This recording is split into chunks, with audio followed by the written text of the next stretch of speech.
Welcome to another edition of Working with Gen Z. Friends, today we're going to explore an interesting trend that's happening with Generation Z, and that is how does Generation Z look at healthcare? It's a generation that we've spoken about, which is very close to technology. And how does technology play a role when it comes to tracking the healthcare metrics? We see that they're continuously looking at fees, they're looking at information on mediums like YouTube, but is that really something that's a good thing or a bad thing? How much should we rely? And is it actually helping or is actually becoming something of not a boon but a pain? But we want to find out from an expert, a professional who can actually guide us to say that, where do we draw the line? What is considered good advice versus what's considered general advice? And to help me with that is just the guest that we've been waiting for, and I'm very glad to welcome Dr. Serena Lewis. Serena, good morning and welcome to the show. Hi, good morning. Good morning, beautiful people. So excited to be here today.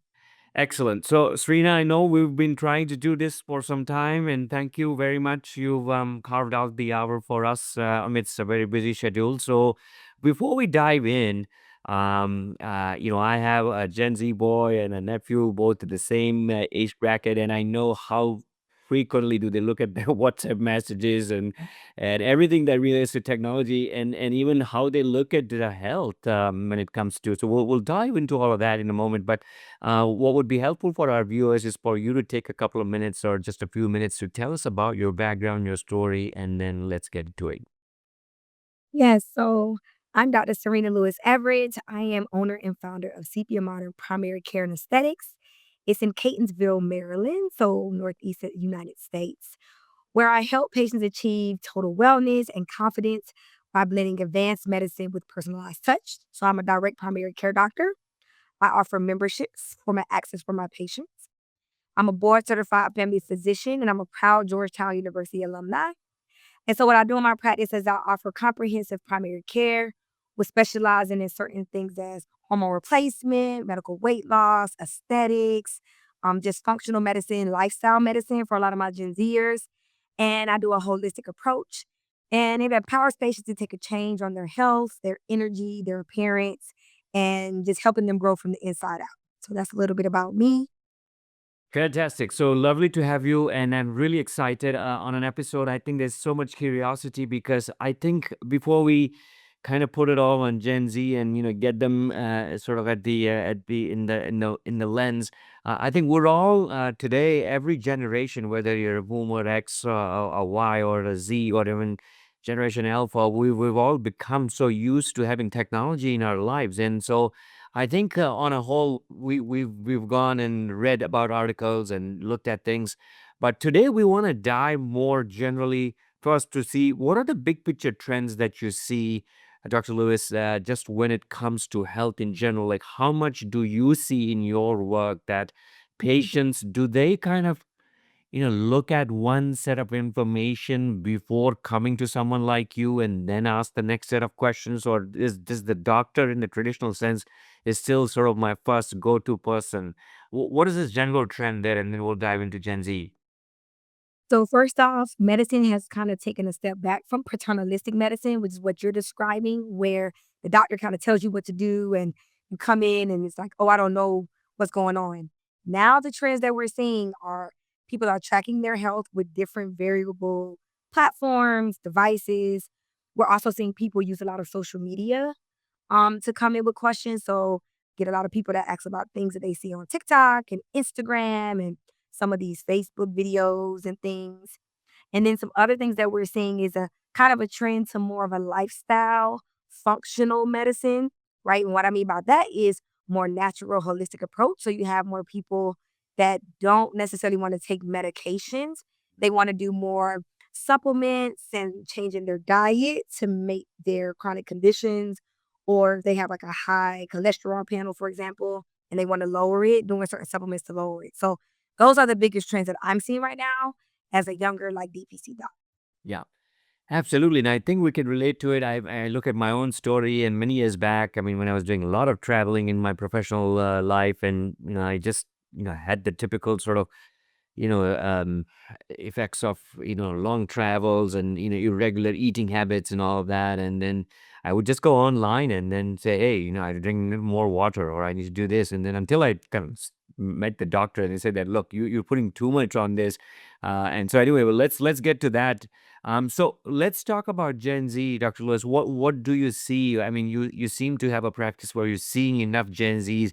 What are you seeing that Gen Zs are doing? Are they solely relying on technology, and then kind of when that doesn't become the solution, they see a doctor, or is it like the first set of doctor tips that comes online and then they come to a live person?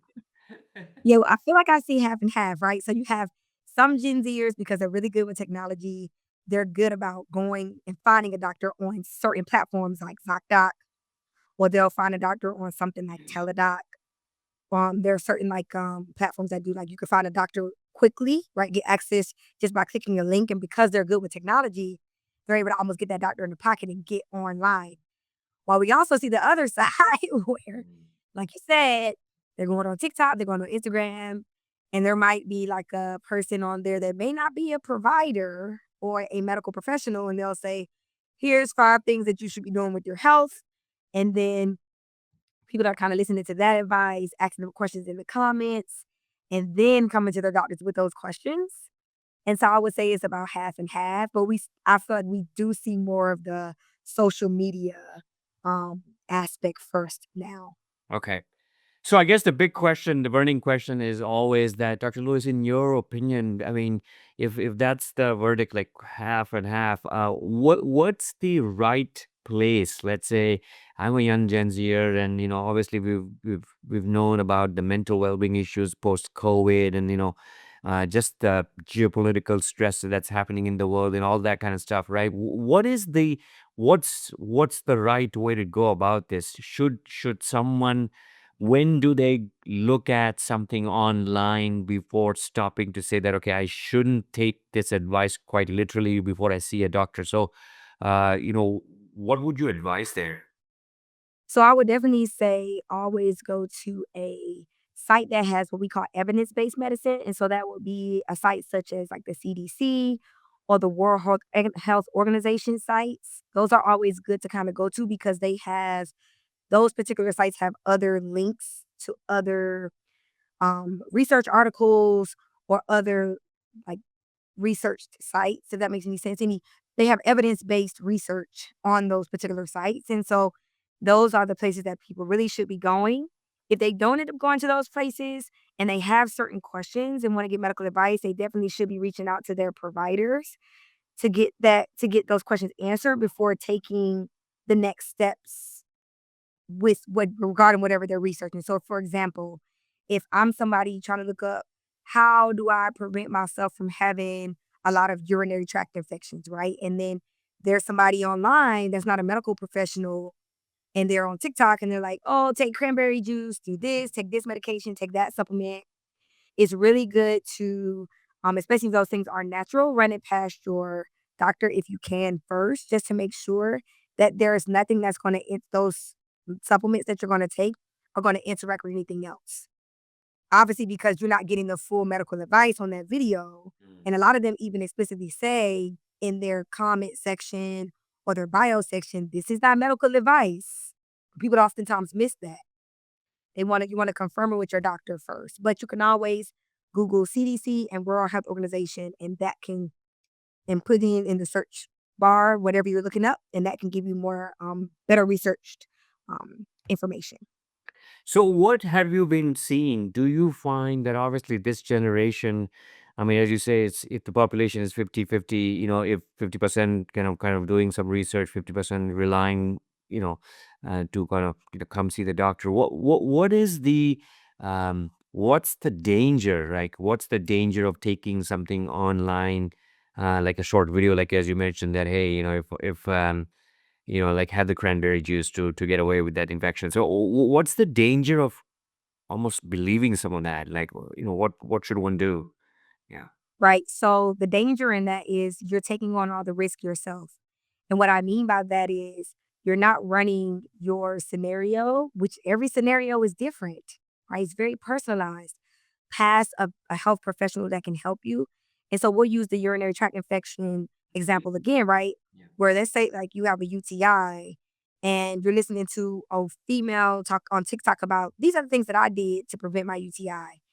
But your UTI, you might have fevers, you might have super pubic pain. And so where you might need a antibiotic, right? But that person is a medical professional and that part wasn't talked about in that video. And now you end up with something called urosepsis, which is when you get an infection from your bladder. So essentially, the bacteria from your UTI gets into your blood and causes fever, causes you to require IV antibiotics, basically requires a hospitalization. Mhm. Yeah. It can cause like dizziness and brain fog and all these things. And so you need a higher level of care. But you've taken on this risk and listened to a person that said, hey, I just took some over the counter azo and I took some cranberry juice and it was fine. But there's a lot of things missing that a medical professional would ask you.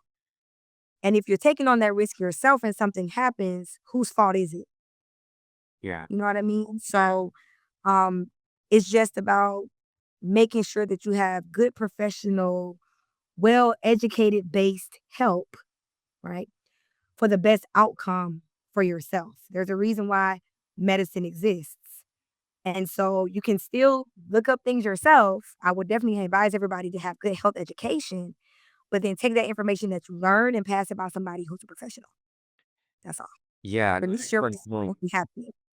It's a very good point. Now, when you see some of these people coming to you, do you find that the technology is actually, I mean, because they're so involved with technology on a day-to-day basis, do you find that the wearables, like the different devices, etc., like do do you see them more stress and anxiety because of that, or they actually feel like from their perspective, they feel that look, these are actually, fantastic. They've answered like almost 80% of what I wanted to do, and now let me just go to the doctor and confirm it. What do you see? Because I think there's a the jury is divided. Like there's a view that says that I think that that generation is so almost and now we have AI and everything, right? That it's almost it's diluting his thinking capability. You're thinking about critical thinking. All of that is taken away with so much data and so much technology being coming into our lives.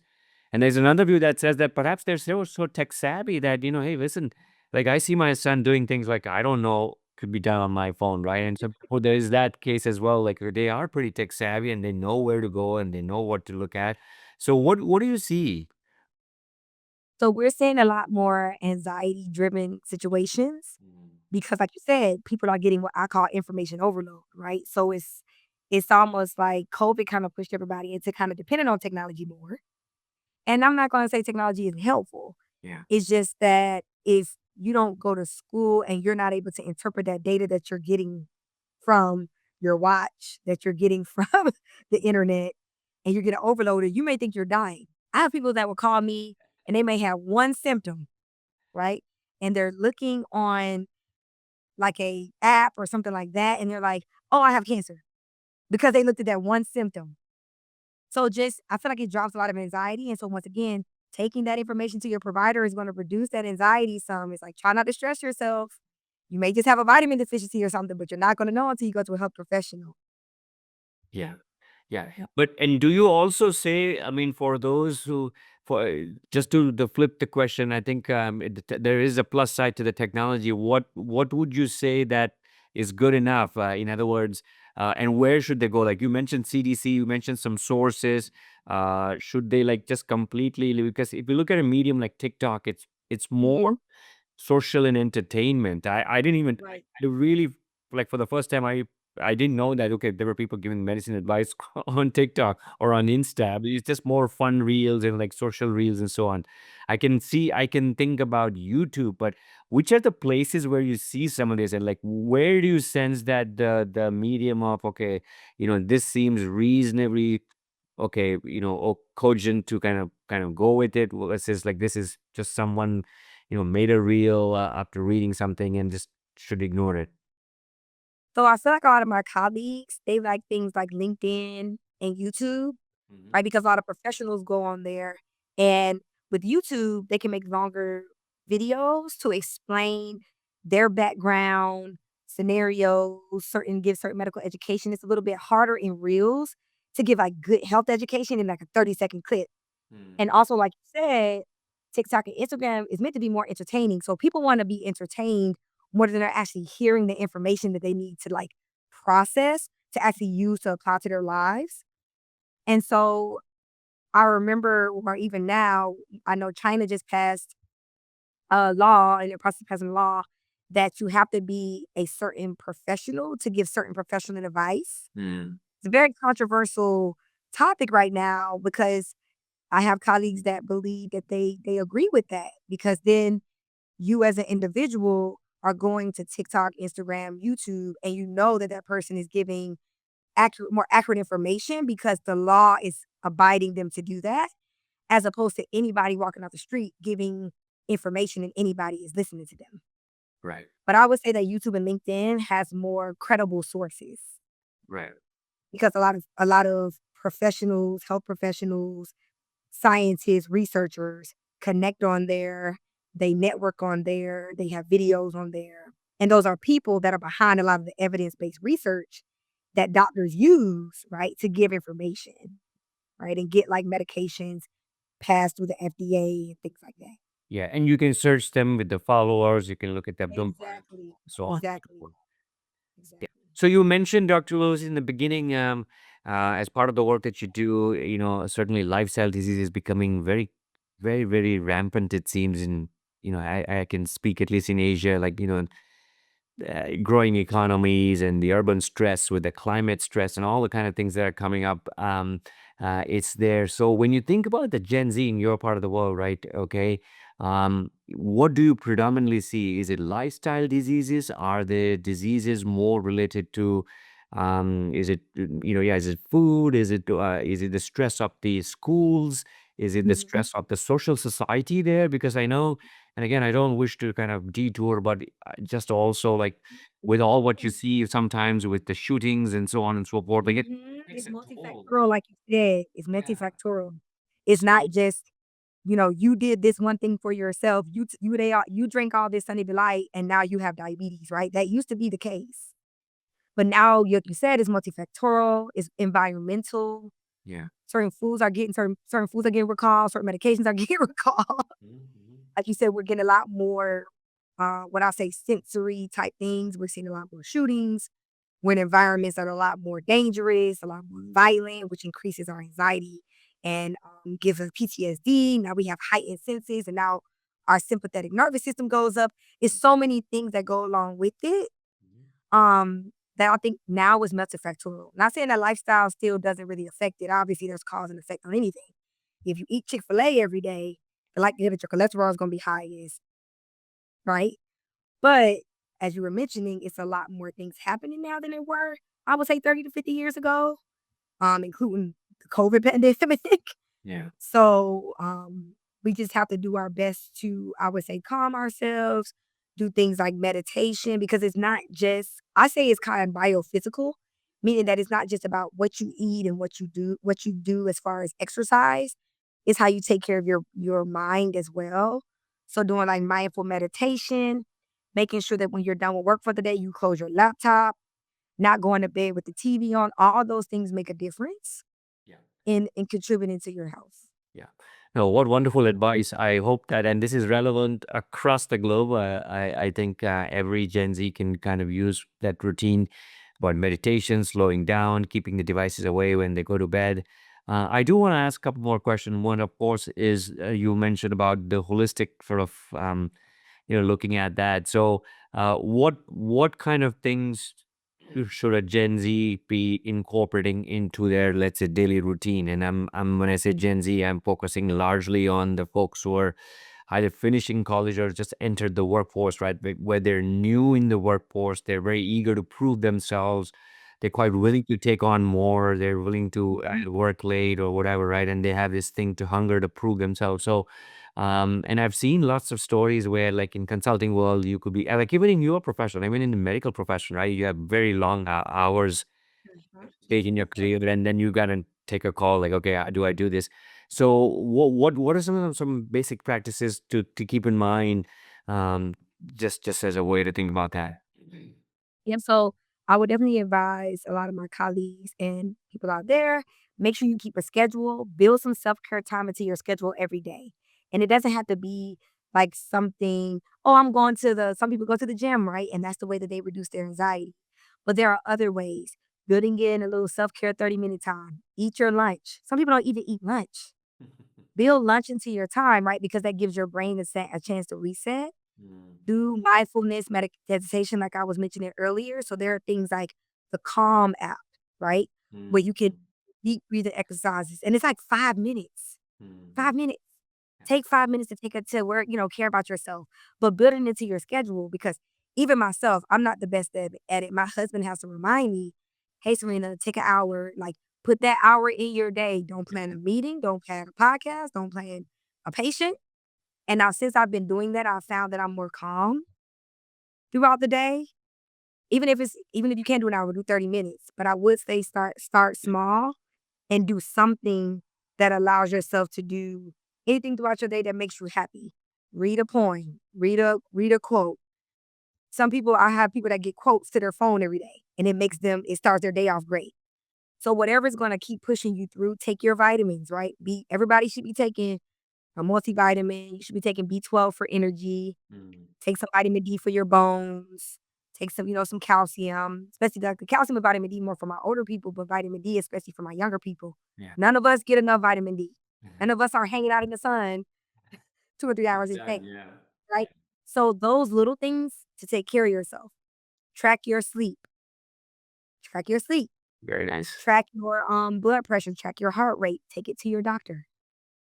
And those little things can be tracked on your watch. Yeah. Right? You don't even have to stop and be like, "Oh, let me think about what my heart rate is today. I know what my heart rate is because it tells me." Little things like that, right, will help your day, will help your health, will help you feel better. Yes, yes. Mm. Good advice. So fantastic. I think, and you said it. You use it yourself, right? So, Mhm. final couple of questions here, Dr. Lewis. I think I do want to also just say that okay, given that you see Gen Z come as patients, and there is, as I said, here is a generation so savvy with technology. When it comes to social media specifically, like what again, I think you mentioned about the routine to detox from the device and so on. Like what would you want to just say there, considering that can almost become one of the key points of kind of how mental well-being kind of gets triggered, right? So much time on Yeah. the phone and so much time on the laptop and then on another smart device and so on and so forth, right? So one is, of course, any thoughts or advice on just keeping in mind social media and Gen Z, and then the final question is just the do's and don'ts when it comes to healthcare and technology for that generation. Okay. So I would say making sure that you're giving yourself a social media break every day if you can. Yeah. I know some people are influencers and they live on social media all the time, but even influencers take breaks, right? They record a lot of content and then they take a break. Yeah. So I would advise my people out there who are not influencers, give yourself a social media break, even if it's just like, okay, all right, Friday morning, I'm not going to look at Instagram or I'm not going to look at TikTok for today. I'm just going to focus on my work. I'm going to focus on my family. I'm going to focus on my friends. And I'm just going to give myself a mental break. And then the next day, and go back to looking at things.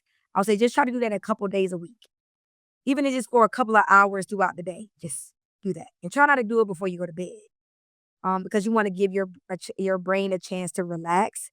And sometimes some things on social media can be very triggering for people and actually more anxiety driven, right? Doesn't really actually help them go to bed. Yeah. Yeah. True. So do things to slow your day down. Put on some calming music. Do the Calm app. Put on some put on some white noise in the background. Spray a little lavender spray in your room. Just try it out. You'll thank me later. Do it like 30 minutes before bed. Right? That's one thing. Yeah. And then some do's and don'ts with technology. Don't Yeah, do's and don'ts with allow technology on the healthcare as well, specifically like, okay, yeah, where to draw the line. I think you covered some yeah. of it, but just as a way to close, I think that just, I really want everybody to listen to this. Yes. So when it comes to healthcare and technology, it's an amazing thing, right? We have CGMs now to monitor for blood glucose. If you have a CGM, take it to your doctor. If you're recording your blood pressures every day, let your doctor know. Always make your physician or provider or MP aware that you're doing something new in your schedule. And what I mean by that is if you're going to start recording those things on your phone or your watch and you're going to keep a log, make them aware that you're doing that so they can A, encourage you to continue, and then B, go over that log with you so it reduces your anxiety, right? Because if I'm your doctor and I don't know that you're recording your blood pressures every day and you're calling me in a panic in the middle of the night, right? Oh, my blood pressure, my blood pressure. I don't even know what your blood pressure numbers are because you never even told me that you were recording your blood pressure and you never sent me your log, right? So that's causing a lot of anxiety for me as a provider, and I want to be able to help you as much as I can to live your best life. So if you're going to do those things, make sure you let your health team know. Yeah. Another thing is, as we said before, credible sources. Yeah. If you're gonna follow by something that you see on social media, if you're gonna question something, let's say you're on a medication and you're like, well, maybe I don't want to take that medication anymore because this person on TikTok said this. Please run it past your health team. Don't just stop your medications. Some medications you have to be weaned down on. If you're not weaned down on them, it can cause more issues. So just stop because somebody said stop. Yeah. That you wouldn't normally get health advice from. Yeah. Okay.